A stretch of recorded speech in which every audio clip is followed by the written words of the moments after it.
Continuamos en su espacio de entrevista de Informa TVX Primera Emisión y como lo anticipé ya está con nosotros Marcos Rodríguez, secretario de Transparencia y Anticorrupción de la Presidencia. Vamos a hablar un poco de la información de los viajes presidenciales y transparencia en información pública. Secretario, bienvenido. Encantado, mucho gusto. Gracias, Marcos, por tomar la invitación y estar con nosotros esta mediodía. Me gustaría iniciar directamente la entrevista preguntando el siguiente aspecto. La información sobre los viajes de los expresidentes, bueno, ha decidido el Gobierno de la República publicar desde el año 1989 hasta la fecha. Y tengo una inquietud sobre esto, Marcos. ¿Por qué no publicarla de manera anticipada y esperar que la Sala de lo Constitucional emita una sentencia al respecto? Bueno, porque en su momento se consideró que había razones para reservarlas. Se consideró que esas razones eran de seguridad. Se presentó al Instituto de Acceso a la Información Pública un documento del Estado Mayor Presidencial. El Instituto aceptó el documento como prueba de descargo para presentarlo y aceptó que la información fuese reservada. Ahora, lo que quiero decir es lo siguiente. A ver, el otro día alguien me decía, bueno, pero si esto no era público, ¿qué hizo usted en el gobierno de Funes? Y yo le contesté lo siguiente, que lo voy a decir públicamente. En el gobierno del expresidente Funes se hicieron públicos los viajes de todos los funcionarios de gobierno, con la excepción del presidente. Estoy hablando de 80 y pico de instituciones. Todos mis viajes ustedes los pueden ver en la web, a dónde fui, es decir, cuánto pagué de hospedaje, cuánto pagué de viaje de avión. O sea, ninguna de estas cosas eran públicas con anterioridad. Infelizmente, en mi opinión, se reservó el viaje del presidente y toda la atención se concentró en eso. Yo no he visto, no sé si tú, algún artículo que diga que genial, hoy podemos ver los viajes de todos los funcionarios públicos y antes no podíamos. Bueno, quedó pendiente el viaje del presidente que se entendía que tenía altos niveles de confidencialidad. La sala al final, independientemente de nuestra opinión, tomó una resolución, decidió que los viajes, que las contrataciones de publicidad y los gastos de protocolo se hiciesen públicos y nosotros hemos declarado públicamente que van a ser públicos y que no solo van a ser públicos, como menciona la sala, en el periodo de Funes en adelante, sino que nos vamos del 89 para adelante. ¿No? Y justamente en función de eso quiero preguntar, Marcos, ¿por qué la decisión de ampliar este periodo? Creo que también brindar una lectura amplia permite ver algún tipo de tendencia o algún tipo de patrón, pero creo que es interesante. ¿Pero por qué se decidió desde el gobierno, vamos a hacerlo desde 1989? Lo primero que hay que establecer es que la Ley de Acceso a la Información Pública define cuál es el mínimo que hay que publicar. No hay máximo. O sea que a un funcionario le pueden preguntar, dígame cuánto gastó en dulces el año pasado, y él tira el gasto de dulces en los últimos 30 años, tiene todo el derecho a hacerlo. Sí. ¿Cierto? O sea que la preocupación de la ley es que no se dé menos información, pero no hay restricción para dar más. En segundo lugar, hay un ciudadano que en el mes de junio presentó una solicitud de los viajes de los presidentes anteriores a Funes, de Cristiani a la fecha. Y esa solicitud fue denegada por Casa Presidencial, igual que se hizo con Funes. El ciudadano se dirigió al Instituto de Acceso a la Información Pública y el instituto estaba valorando, ¿verdad?, su solicitud. En la medida en que la sala ha resuelto que las reservas se caen para el ciudadano que pidió los viajes de Funes y para el que pidió los viajes anteriores. Sí. No hay ninguna razón para que se caigan para uno y que se caigan para otro. La diferencia está en que la sala no determina que la información anterior a Funes sea oficiosa. Para que los televidentes entiendan, oficiosa quiere decir que se expone públicamente en tiempo cero, o sea que usted no tiene que solicitarla, sino que dijo que era por solicitud. Si lo hacemos de manera oficiosa, lo que se hace habitualmente, lo que se hace habitualmente. Entonces, de hecho, nosotros tenemos 108.000 documentos expuestos solo en las instancias del Poder Ejecutivo de manera oficiosa, y hay mucho más información que la que determina la ley. ¿Hay otro asunto? Entonces no hay ninguna razón para no hacerlo. Hay un asunto, Marco, que me gustaría profundizar en función de sus declaraciones. Es en la conferencia de prensa de la semana pasada, el viernes pasado, tanto usted como el secretario de Comunicaciones, Eugenio Chicas, mencionaban de que no hay registros completos de los viajes, pero sí hay una diversidad de información. ¿Qué implica entonces en este caso para la presidencia el procesamiento y la sistematización de esos datos? Porque estamos hablando de una cantidad de viajes en un periodo de tiempo bastante extenso. ¿Qué le significa en tiempo a la presidencia procesar todos estos datos para cuando lleguen a acceso público y la gente los pueda consultar por los canales oficiales? A ver, aquí tenemos dos dificultades.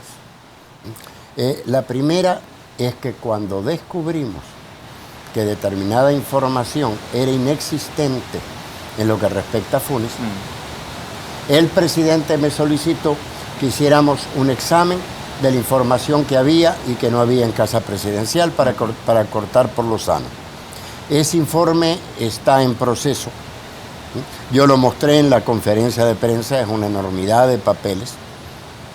Vamos a dar esa información completa. Pero en este contexto aparecen dos hallazgos importantes. Okay. En primer lugar, los viajes registrados en Casa Presidencial como decreto de viajes presidenciales no coinciden en todos los casos con los viajes registrados en migración. Eso es lo que hemos encontrado, ¿cierto? Encontramos, por ejemplo, que el expresidente Cristiani tiene 3 viajes registrados según Casa Presidencial y 2 viajes registrados. 3 por migración y 2 por presidencia. Ajá. Correcto. Son 5. Y no coincide ninguno. Sí. ¿Cierto? Entonces, lo que hemos hecho al respecto, ¿no?, es pedir información a Cancillería, que tiene que tener algún registro de los viajes de presidentes, vicepresidentes y primeras damas, para a partir de eso comenzar a buscar más precisamente y cuadricular cuál es la información que falta. Incluso, ¿no?, recurriendo a la prensa escrita para ver en esa fecha qué tipo de registros existen. O sea que eso se llama reconstrucción de información. Lo importante en todo caso, en este caso, dada la publicidad que ha tenido, es que la ciudadanía esté tan informada como sea posible. ¿Y están considerando, Marcos, hacer un contraste con otras fuentes, por ejemplo, como son viajes presidenciales de registros militares que puede tener las Fuerzas Armadas, o ese registro es ya parte de CAPRES? A ver, están los registros del Estado Mayor presidencial.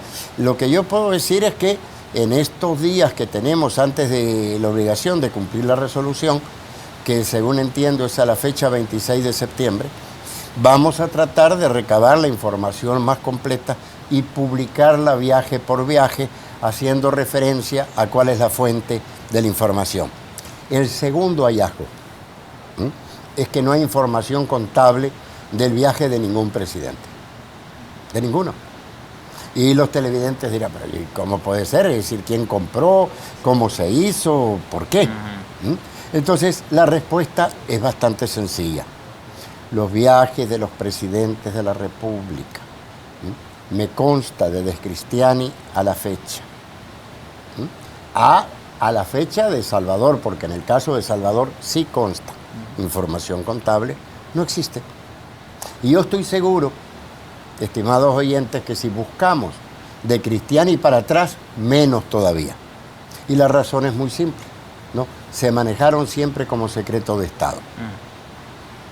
O sea, que lo que se cuestiona al presidente Funes era un procedimiento normal, habitual, histórico del Estado salvadoreño.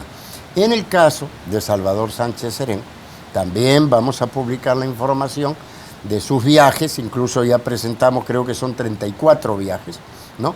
Y se encuentra, coincide la información de migración con la información de Casa Presidencial y existe información contable, ¿no?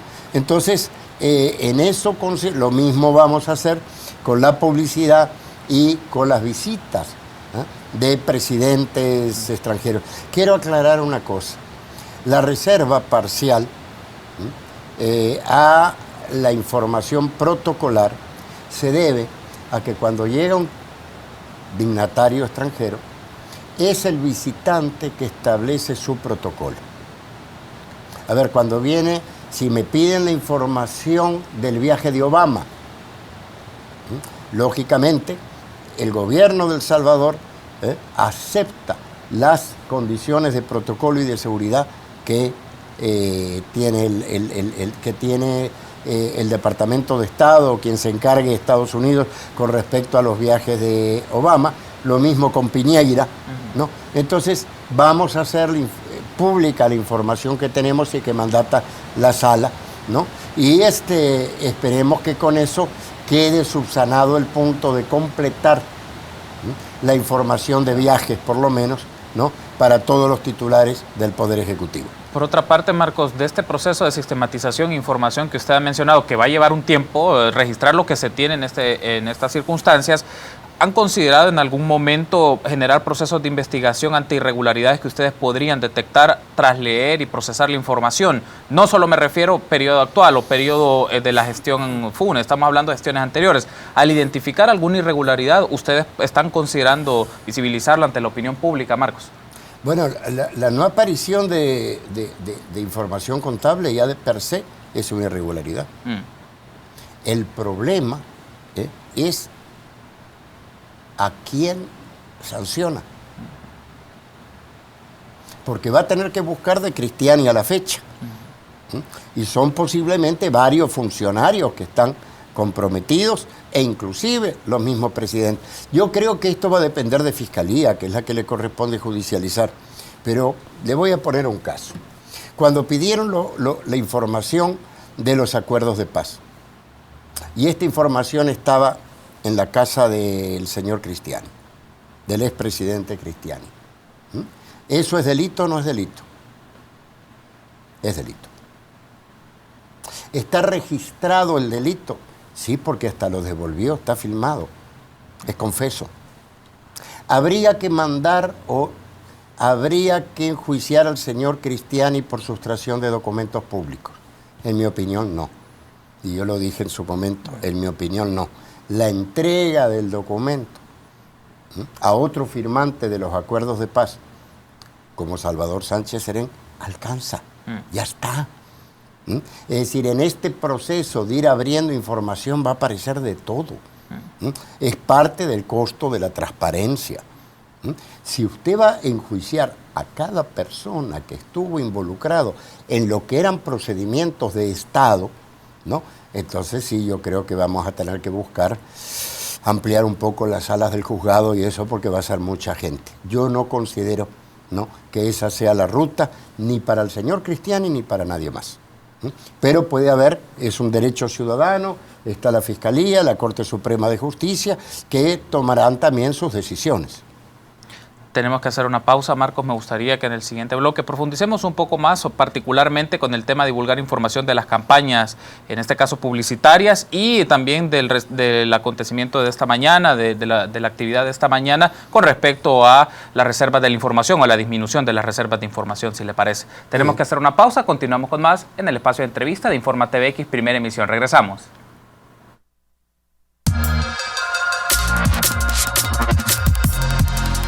Continuamos en el espacio de entrevista de Informa TVX, primera emisión, este martes 6 de septiembre. Me acompaña Marcos Rodríguez, secretario de Transparencia y Anticorrupción de la Presidencia. Estamos hablando de la información de viajes presidenciales y transparencia. Retomando entonces la entrevista, secretario, por otra parte, uno de los puntos que son parte de la sentencia de la sala es divulgar información de las campañas, porque a criterio de parte de la sentencia se menciona que no hay ningún riesgo de que esta información sea pública.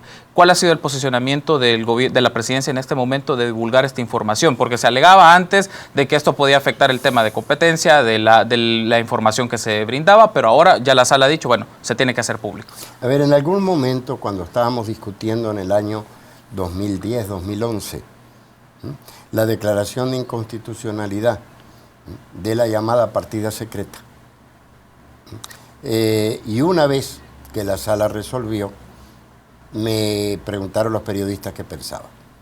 Y yo le dije, hay momentos para debatir, hay momentos para decidir y hay momentos para cumplir. Entonces, cuando usted tiene que cumplir, no se va a poner a debatir de vuelta, tiene que cumplir. Y me dice, bueno, ¿y usted está de acuerdo con la resolución de la sala? Esté o no esté de acuerdo, yo estoy de acuerdo con algo más importante que la resolución específica de la sala, que es que las decisiones de la sala de lo constitucional se deben cumplir. Así de simple. Entonces, había un argumento, ¿verdad?, para declararlo reservado. La sala de lo constitucional consideró que no era lo adecuado, bueno, entonces se va a cumplir según lo dictamina la sala de lo constitucional. Yo creo que tenemos que aprender, ¿no?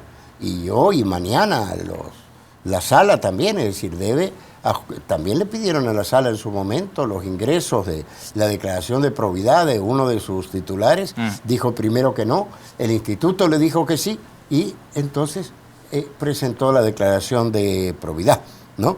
Entonces, yo creo que, y es el instituto un organismo inferior o superior de la sala, en realidad es un organismo con competencias distintas.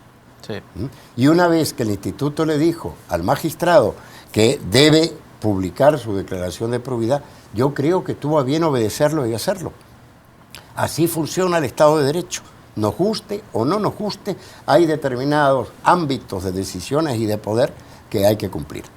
Y que debe ser uno de los temas de divulgación pública para efectos de transparencia y que la gente pueda considerar que no hay beneficios particulares, si hay una contratación para una campaña, como cualquier campaña que pueda hacer un gobierno, pero que se evite esta idea de favorecer a grupos muy particulares. Y en la medida que esto sea transparente, pues te evitas problemas, ¿o no, Marcos?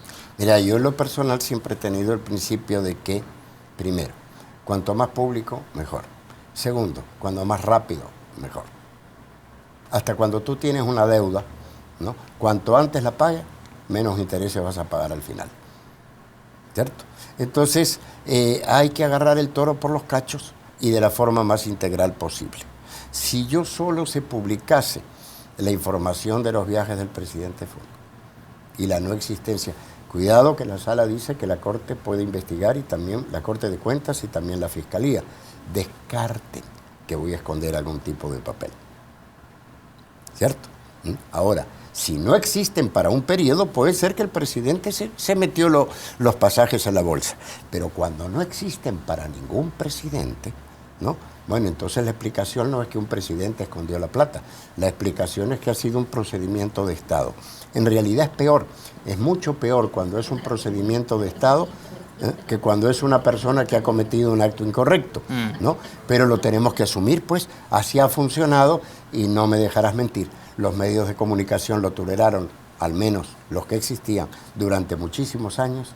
Incluso, en muchos casos, periodistas acompañaron a los presidentes en sus viajes y nadie dijo, esta boca es mía.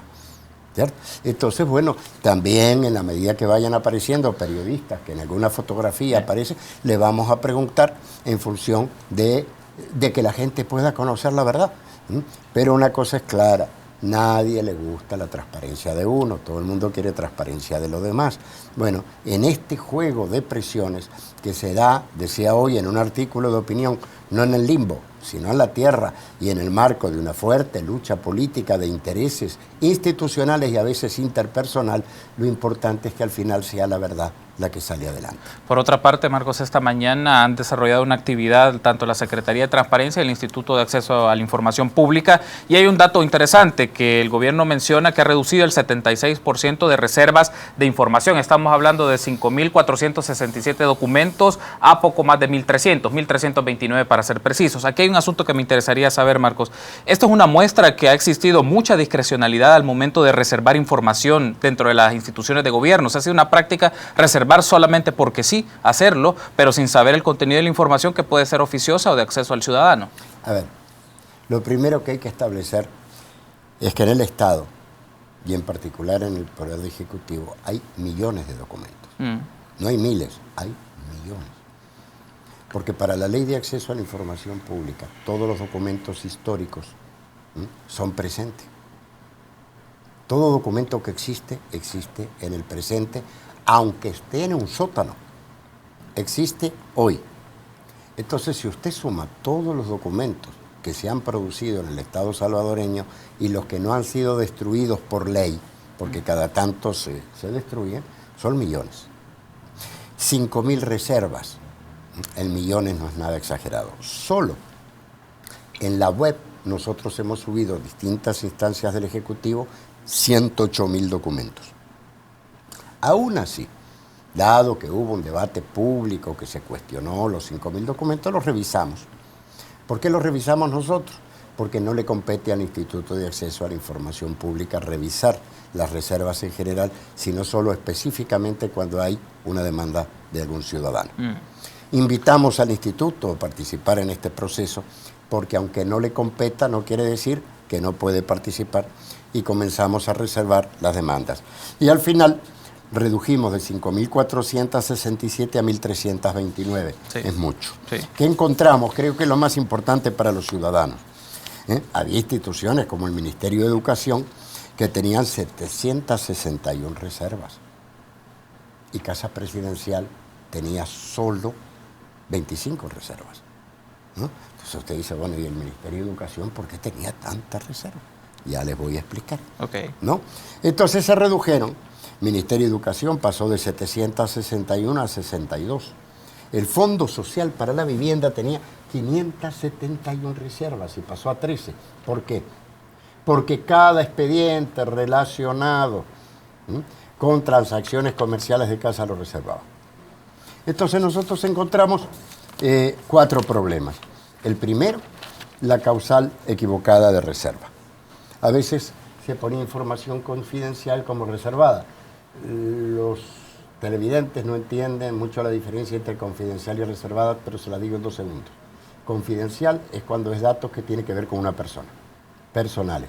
Quiere decir que para esa persona son públicos, pero para el resto del mundo no, salvo que él firme un poder. Y reservados es un documento que existe y que se produjo públicamente, pero que en algún momento se decide que no va a ser de conocimiento público. Entonces, bueno, son tantas instituciones y la ley es relativamente nueva que las clasificaciones se hacían de manera equivocada, ¿no? La segunda, la multiplicidad de acuerdos de reserva. Hay instituciones que designaban el poder de reservar a 10 personas y las 10 reservaban el mismo documento. Entonces, un documento tenía 10 reservas. En tercer lugar, muy débil la argumentación jurídica. Muchas veces había reserva que decía, me acojo al artículo tal y tal de la ley, pero no explicaba por qué tenía derecho a acogerse, en el caso de cierta información, a ese artículo. Y por último, ¿no? El mismo tipo de documento era reservado múltiples veces, a pesar de que son parte del mismo expediente. Okay. ¿Qué quiere decir? Que puede haber, por ejemplo, los trámites de sanciones a profesores en el Ministerio de Educación. Puede haber 300 y reservaban cada trámite, pudiendo tener un expediente que reservan los 300. Entonces, se hizo una depuración, se hizo un análisis. Había también reservas que usted reserva algo cuando está en proceso de discusión. Cuando se toma la decisión hay que levantar la reserva y ahí la dejaban. Okay. Entonces se ha bajado la reserva y es una disminución sustancial. Quiero hacer una aclaración que hizo el comisionado Jaime López hoy. Campos. Que usted... Jaime Campos. Jaime Campos, perdón. Sí. Jaime López es... el investigador de FUNDE. Sí. ¿No?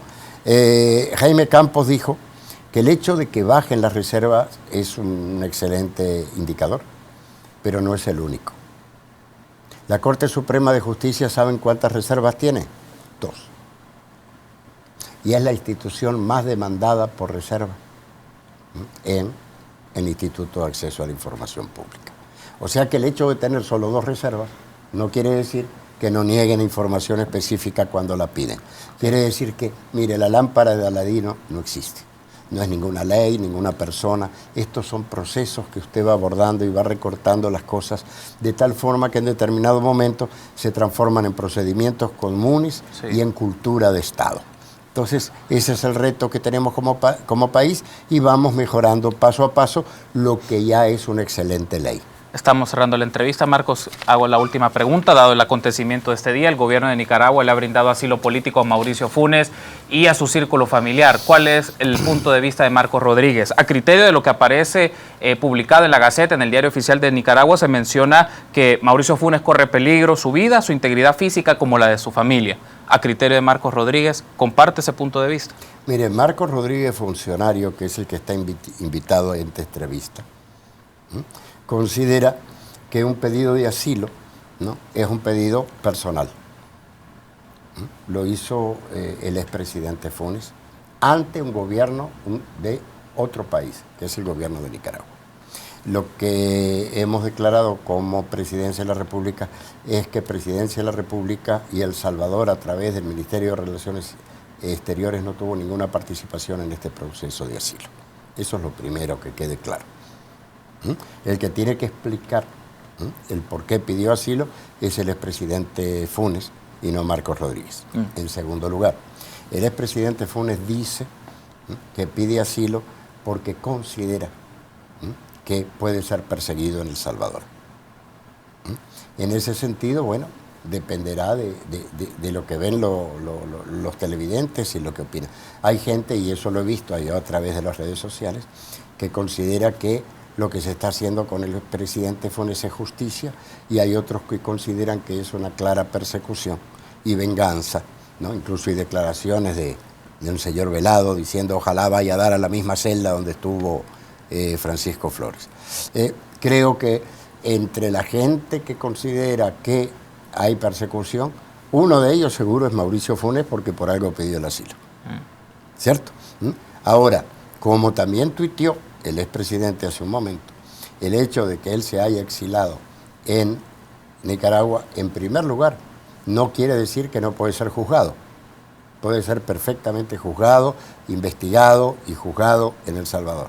En segundo lugar, ¿no?, que él haya pedido asilo no quiere decir que no se va a defender a través de representantes jurídicos, etcétera, etcétera. Entonces creo que lo que tenemos que esperar es el desenlace del caso, y como dije, todos estos procesos no se dan en el limbo, se dan en la tierra. Hay resentimientos, hay odios. Este problema de la transparencia y la anticorrupción toca a todo el mundo. En lo particular, creo que, y lo repito, todo el mundo quiere transparencia en los demás, pero cuando puede, opera de otra forma, ¿no? Y lo que estamos cambiando no es solamente un presidente o un gobierno, lo que estamos cambiando es la cultura del Estado salvadoreño.